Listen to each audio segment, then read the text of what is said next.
jurusan Keperawatan Program Studi Sarjana Terapan dan Profesional. Di sini kami akan menampilkan referensi studi anatomi dan fisiologi pada tubuh manusia. Dan di sini kelompok kami beranggotakan. Perkenalkan, nama saya Aulia Suci Ramadhani. Perkenalkan, nama saya Bayu Pradana Putra. Perkenalkan, nama saya Karisa. Perkenalkan, nama saya Destiana Rahmawati. Dan saya Dewa Made Sukmarayu. Selamat menyaksikan. Baiklah, langsung saja teman-teman. Apa sih itu anatomi? Anatomi berasal dari bahasa Latin, yaitu ana, yang artinya bagian atau memisahkan, dan tomi yang artinya iris atau potong. Jadi kesimpulannya, anatomi adalah ilmu yang mempelajari susunan tubuh baik secara keseluruhan maupun bagian-bagian serta hubungan alat tubuh yang satu dengan yang lain. Posisi anatomi. Posisi anatomi adalah posisi khusus tubuh di mana orang berdiri tegak dengan kedua telapak kaki paralel dan mendatar di lantai. Kepala lurus dan mata melihat ke depan ke arah pengamat. Kedua lengan pada kedua sisi tubuh dengan telapak menghadap ke depan dan jempol mengarah menjauhi tubuh. Bidang anatomi pada anatomi tubuh dasar. Bidang anatomis adalah garis yang digunakan untuk membagi tubuh manusia. Biasanya terlihat sebagai model anatomi dan proyeksi. Terdapat 3 bidang anatomis yang biasa digunakan, yaitu yang pertama, bidang koronal atau frontal adalah bidang yang membagi tubuh menjadi bagian anterior atau depan dan posterior atau belakang. Yang kedua, bidang transversal adalah bidang yang membagi tubuh menjadi bagian superior atau atas dan interior atau bawah.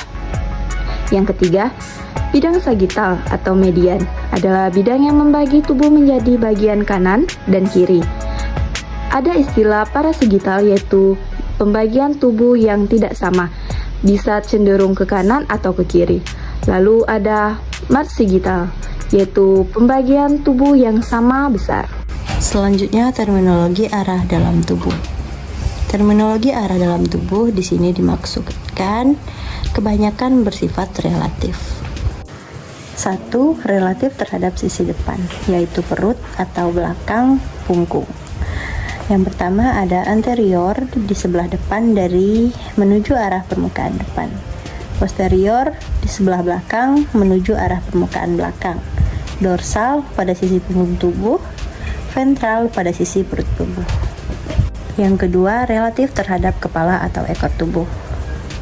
Yang pertama, superior. Superior ke arah kepala atau atas. Inferior ke arah kaki, bukan kepala. Kuadal pada ujung ekor, kranial pada ujung kepala. Ketiga, relatif terhadap garis tengah atau pusat tubuh. Yang pertama ada medial, yaitu ke arah garis tengah tubuh, kemudian lateral menuju garis tengah tubuh. Deep di sini dimaksudkan pada bagian dalam atau sisi dalam struktur lain.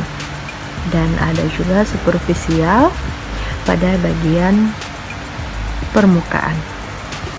Selanjutnya yang keempat, relatif terhadap perlekatan dengan struktur lain. Yang pertama ada proksimal terdekat dengan arah perlekatan dengan batang tubuh, dan distal terjauh dengan arah perlekatan dengan batang tubuh. Istilah anatomis untuk gerakan tertentu. Istilah anatomis untuk gerakan digunakan untuk menggambarkan tindakan otot pada tulang. Otot berkontraksi untuk menghasilkan gerakan pada persendian, dan gerakan selanjutnya dapat dideskripsikan dengan tepat menggunakan terminologi.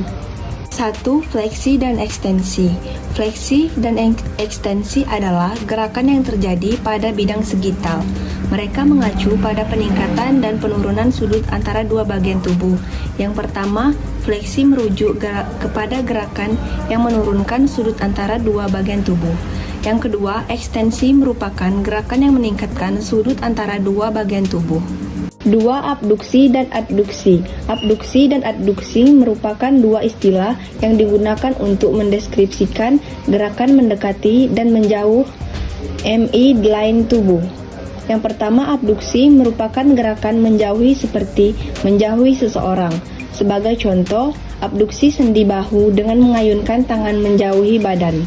Yang kedua, adduksi adalah gerakan mendekati. Adduksi sendi panggul adalah dengan menjauhkan kedua kaki. 3. Rotasi medial dan rotasi lateral. Rotasi medial dan rotasi lateral menjelaskan pergerakan tungkai di sekitar sumbu panjangnya. Yang pertama, rotasi medial merupakan gerakan berputar menuju. Yang kedua, rotasi lateral adalah gerakan berputar menjauh. Istilah ini digunakan berlawan arah dengan gerakan yang dijelaskan di atas. Selanjutnya, elevasi dan depresi. Elevasi mengacu pada pergerakan ke arah yang superior, misalnya mengangkat bahu. Depresi mengacu pada pergerakan ke arah yang inferior. Selanjutnya, pronasi dan supinasi. Bayangkan tangan Anda bertumpu pada meja di depan Anda dengan posisi bahu dan siku tetap. Putar tangan Anda ke punggungnya, telapak tangan Anda ke atas, dan ini adalah posisi telentang. Jadi gerakan ini adalah supinasi. Sekali lagi, dengan siku dan bahu tetap, putar tangan Anda ke depannya, telapak ke bawah, ini adalah posisi telungkup. Jadi gerakan ini dinamakan pronasi. Selanjutnya, dorsifleksi dan plantar fleksi. Dorsifleksi dan plantar fleksi adalah istilah yang digunakan untuk menggambarkan gerakan pada pergelangan kaki. Mereka mengacu pada dua permukaan kaki, dorsum atau permukaan superior dan permukaan plantar atau telapak kaki. Selanjutnya ada yang ketujuh, yaitu inversi dan eversi. Inversi dan eversi adalah gerakan yang terjadi pada sendi pergelangan kaki. Titik mengacunya pada rotasi kaki di sekitar sumbu panjangnya. Inversi melibatkan pergerakan telapak kaki menuju bidang median, sehingga telapak kaki berada di arah medial. Reversi juga melibatkan pergerakan telapak kaki menjauhi dari bidang median, sehingga telapak kaki berada dalam arah lateral.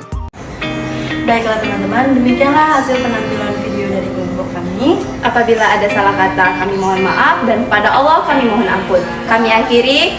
Wabillahi taufiq wal hidayah. Wassalamualaikum warahmatullahi wabarakatuh.